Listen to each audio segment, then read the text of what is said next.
حضرت علی فرمانے لگے میری 5 باتیں یاد کر لو، اور فرمانے لگے اونٹوں پر بیٹھ کر تلاش کرنے نکلو گے تو یہ باتیں تمہیں ملیں گی کہیں بھی نہیں، ڈھونڈنے سے نہیں چیزیں ملیں گی۔ فرمانے لگے 5 باتیں لے لو یار حضرت شیر خدا کی 5 باتیں، آج اس کو سبق کے طور پر رٹا لگا لو، اسے یاد کر لو، دل میں بٹھا لو۔ شیر خدا کی 5 باتیں علم و حکمت کا نچوڑ، نبی پاک صلی اللہ تعالی علیہ وسلم سے لیا ہوا فیض، وہ حضور کی امت کو بانٹتے ہیں، اپنے سے محبت کرنے والوں کو عطا کرتے ہیں۔ حضرت علی باتیں بیان کرتے ہیں، فرماتے ہیں پہلی بات یہ یاد رکھنا، بندے کو امید صرف اپنے رب سے رکھنی چاہیے۔ جیت جاؤ گے دوستو دنیا میں اگر یہ بات آ گئی تو بچ جاؤ گے، دل ٹھنڈا رہے گا، بے قراریاں، بے چینیاں، پریشانیاں جان چھوڑ جائیں گی۔ امید صرف اپنے رب سے رکھو۔ حضرت مولا علی شیر خدا رضی اللہ تعالیٰ عنہ دوسری بات بیان کرتے ہیں، فرماتے ہیں اپنے گناہوں سے ڈرا کرو۔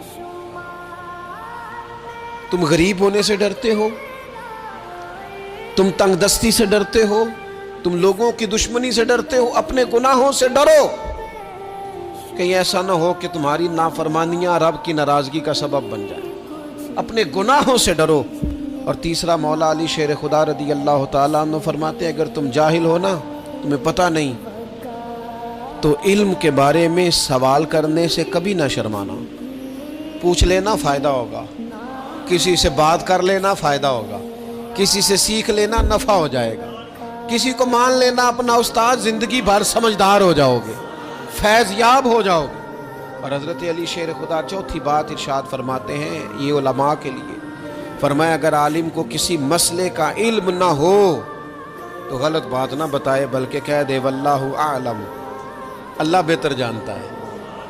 یہ بات یاد رکھیں، جس بات کا پتہ نہ ہو، جس کی خبر نہ ہو، جس پر عبور نہ ہو، اس بات کو آگے بیان نہ کیا جائے اور کبھی بھی غلط بات نہ بتائی جائے۔ یہ حضرت علی شیر خدا ہمیں سبق دیتے ہیں۔ اور 5ویں بات حضرت علی شیر خدا ارشاد فرماتے ہیں یاد رکھنا، ایمان میں صبر کی وہی حیثیت ہے جو جسم میں سر کی حیثیت ہے۔ اپنی زندگی صبر کے ساتھ گزارنا، زندگی میں کبھی بے صبرے نہ ہونا، حوصلہ نہ چھوڑ جانا۔ صبر بزدلی نہیں ہوتا، صبر تو اچھی تدبیر کو کہتے ہیں، صبر تو رب کریم کے فیصلے کے انتظار کو کہتے ہیں، صبر تو